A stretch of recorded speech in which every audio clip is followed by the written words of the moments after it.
Class 11 chapter 6 बदलती परंपराएं।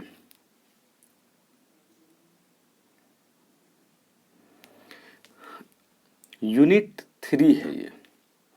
इस यूनिट 3 में चैप्टर 6, 7, 8 हमें 3 चैप्टर्स को पढ़ने हैं।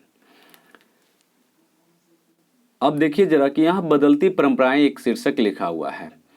हमने देखा कि 9वीं शताब्दी तक कैसे एशिया और अमेरिका के अधिकांश भागों में एक विशाल साम्राज्य का निर्माण हुआ और एक विकास हुआ, साथ ही साथ इनका विस्तार भी हुआ।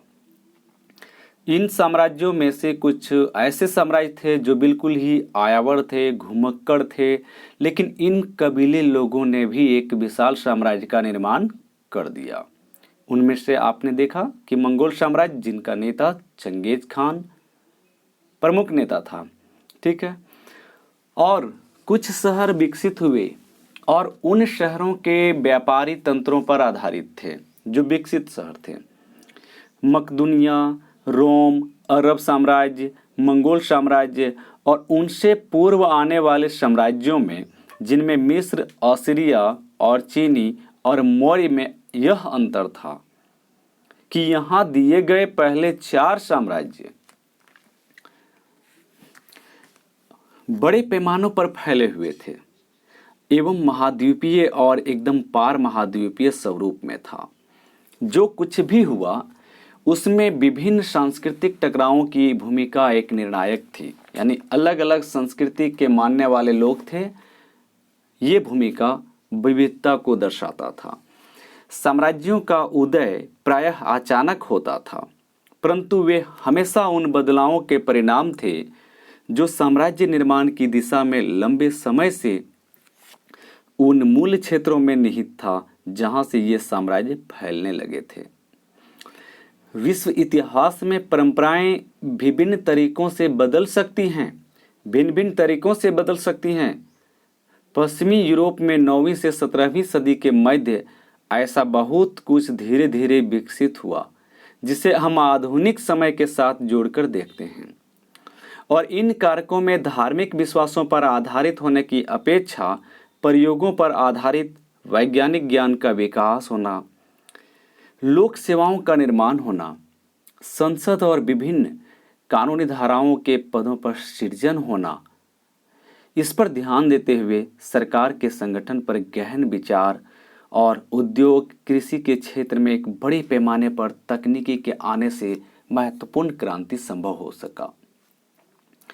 इन्हीं परिवर्तनों के परिणाम स्वरूप यूरोप के बाहर भी बड़े जोर तरीके से महसूस किए गए।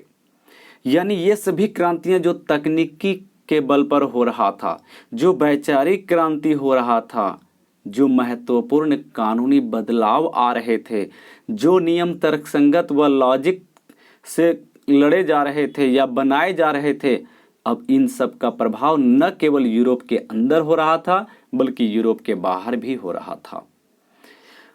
जैसा कि हमने देखा कि 5वीं सदी में पश्चिम में रोमन साम्राज्य का विघटन हो गया।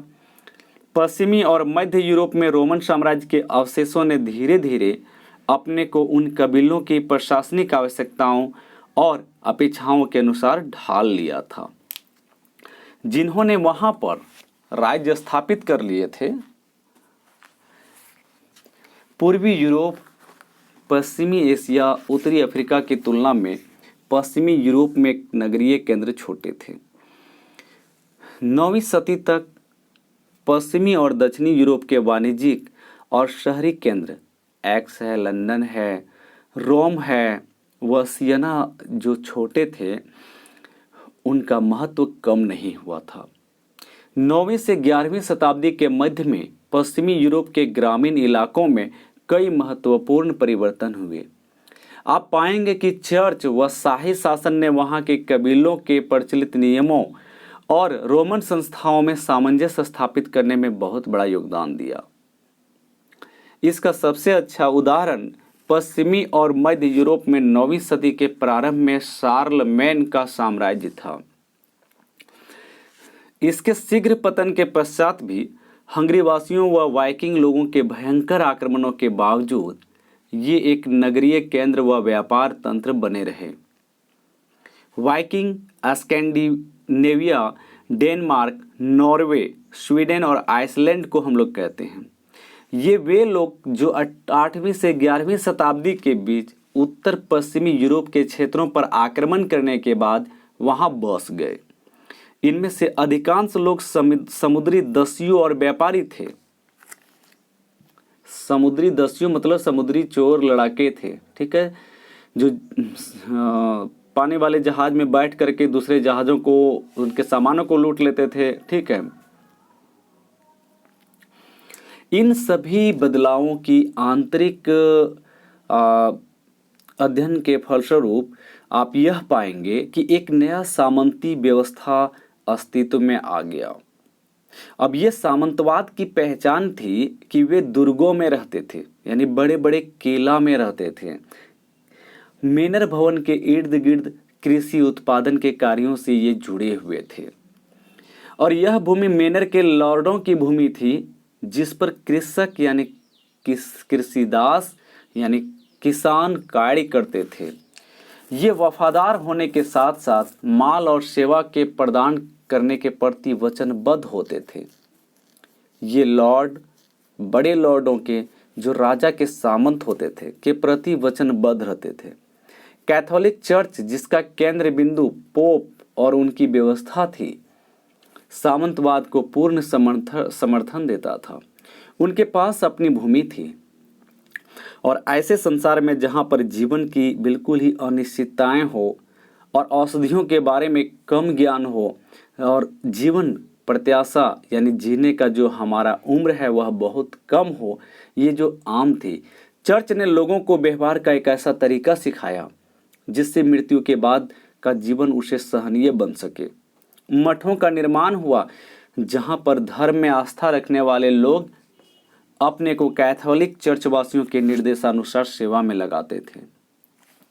साथ ही चर्च स्पेन से बाइजेंटियम साम्राज्य तक के मुस्लिम राज्यों में फैले, जो एक विद्वता तंत्र का भाग था।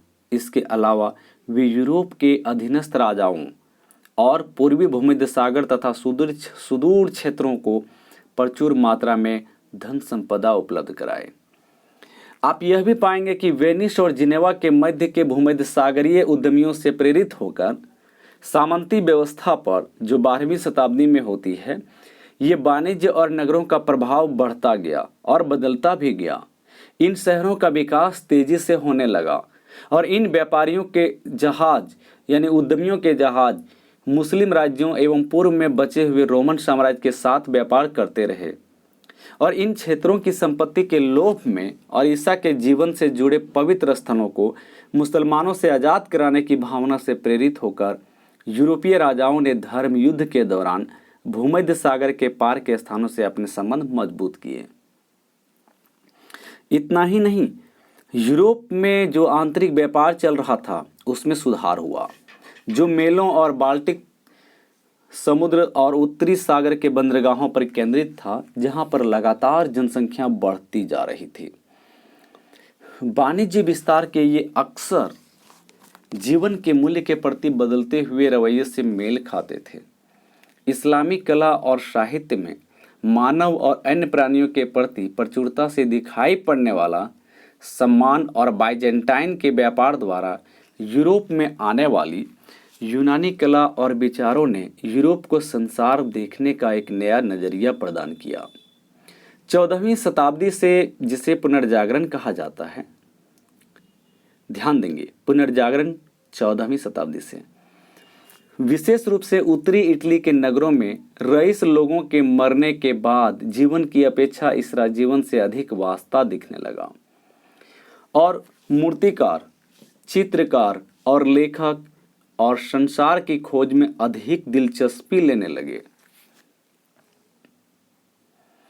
15वीं शताब्दी के अंत तक इस तरह की परिस्थितियों ने यात्रा और खोज को बिल्कुल ही बहुत अधिक अभूतपूर्व रूप से प्रोत्साहित किया। कई खोज यात्राएं शुरू हुई केवल व्यापार के चलते। स्पेनवासी और पुर्तगाली, जो उत्तरी अफ्रीका के साथ व्यापार करते थे, पश्चिमी अफ्रीका के तट पर और दक्षिण में भी जाने लगे। इस तरह उत्तम मासा कैप ऑफ गुड होप अंतरिक्ष से होते हुए वे भारत पहुंचे।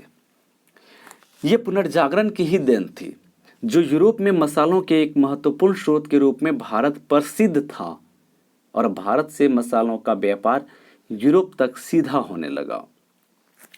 कोलंबस ने भारत के लिए एक पश्चिमी मार्ग खोजने का प्रयास किया था और 1492 ईस्वी में एक द्वीप पर जा पहुंचा, जिसे यूरोपवासियों ने वेस्ट इंडीज कहा। साथ ही दूसरे खोजकर्ताओं ने आर्कटिक की ओर से भारत और चीन के लिए उत्तरी मार्ग खोजने का प्रयास किया। यूरोप के यात्रियों को अपनी यात्रा के दौरान अनेक प्रकार के लोग मिले। कुछ हद तक वे उनसे सीखने को इच्छुक भी थे। पोप और कैथोलिक चर्च ने भूगोलवेता एवं पर्यटक हसन अल वजान यूरोप में लियो अपार्किनकस के नाम से विदित के काम को प्रोत्साहित किया, और इस भूगोलवेता ने पोप के लिए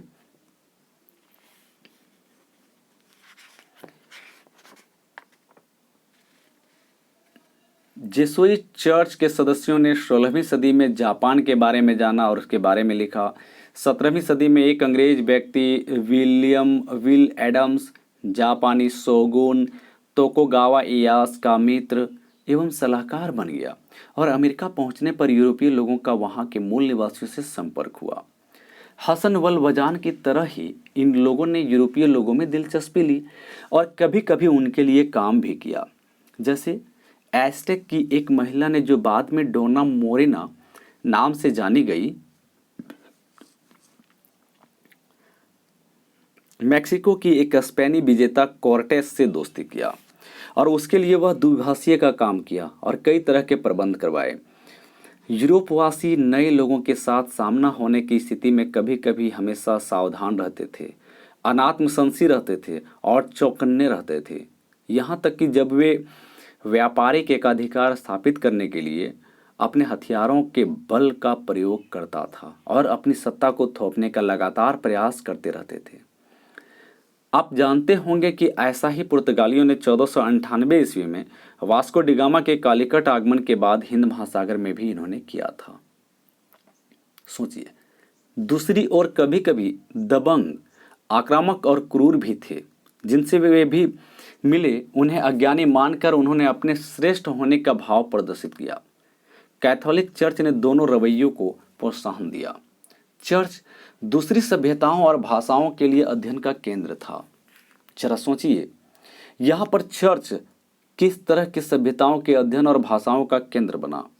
क्या आज के संदर्भ में हमारी लोगों के बीच में ये समझ आ रही है कि एक धर्म किस तरह से अच्छा हो सकता है और किस तरह से बुरा हो सकता है? जब तक हम इन चीज़ों का अध्ययन एक सकारात्मक रूप में नहीं करेंगे, तब तक हम वास्तविक विकास को नहीं पा पाएंगे।